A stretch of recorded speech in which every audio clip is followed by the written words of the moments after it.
they don't have self-awareness. They're not getting good, honest feedback from people who will tell them the truth. And so I would say, become a student of your inner life, really understand even not just how you're wired, but even some of the broken places in you. Like, so I've had this narrative that has kind of been my script my entire life.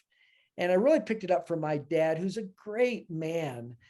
But the script I learned was work hard, be responsible, achieve. And that's how you succeed. And by the way, that's how you get loved. Well, when that's the story you're constantly telling yourself, you're only as good as your Yeah. latest achievement, right? Right. The other thing, Carol Lee, if you and I could sit down and have coffee, I would say to you is you have to embrace your limits as a gift from God.